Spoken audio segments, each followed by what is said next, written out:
Assalamu alaikum, hormatly mekendештер. Muna бүгүн Нокат районунда жалпы аялдар үчүн жыйын болуп өттү. Жыйынга Ош областык казыятынан жана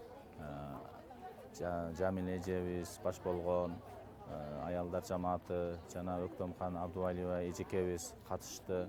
Жыйында 300дөн ашык аялдар катышты. Ошол мамлекетибиздин тынччылыгы, бейпинчилиги үчүн мамлекетти сүйүү, өлкөнүн көзүн карегиндей сактоо тууралуу баяндама жасалып өттү.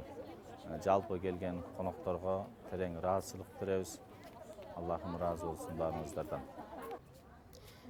Бисмиллах, вальхамдулиллах, ассалату вассаламу алейке, я Расулулла.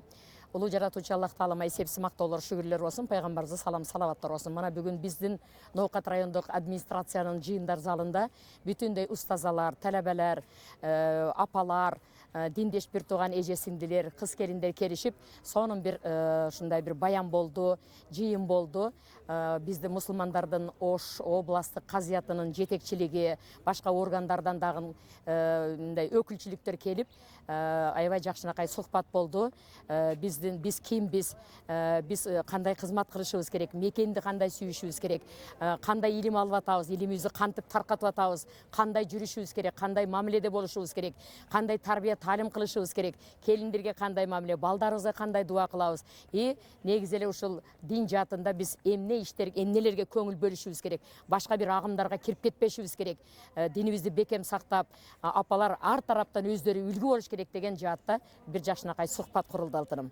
Мана Камола келди Оштон, теология илимдеринин доктору. Алтыным, сен да айтып койчу. Ассаламу алейкум рахматулла. Бүгүнкү жыйыныбызда аялдар менен бир таанышып, алар менен жакшына бир сүйлөшүп кетип атабыз эми. Алар менен мамлекетибиз жана мамлекетибиздин келечеги, аялдар жана алардын мамлекеттеги орду, улуттардын ортосундагы мамиле, ынтымакчылык, ынтымакчылык, ошогон темаларда сүйлөшүп кеттик.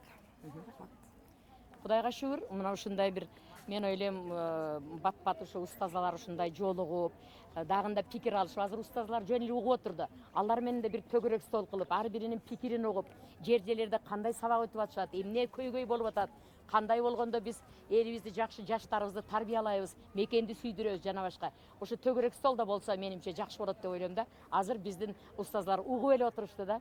Булар өздөрү сүйлөй алган жок. Мына ушундай бир төгөрөк столдордо болсо жакшы болот деп ойлойм, алтыным. Ооба. Туура айтасыз эжеке. Сиз айткандай эле мектептерде жана мамлекеттик мекемелерде ушундай иштеген аялдарды тартып, ошолор менен да кошо төгөрөк стол өткөрсөк, башка тармактардагы өкүлчүлүктөрүн чакырыш керек. Ооба. Ошолор менен боло берет. Рахмат, алтыным, рахмат. Ийгилик болсун.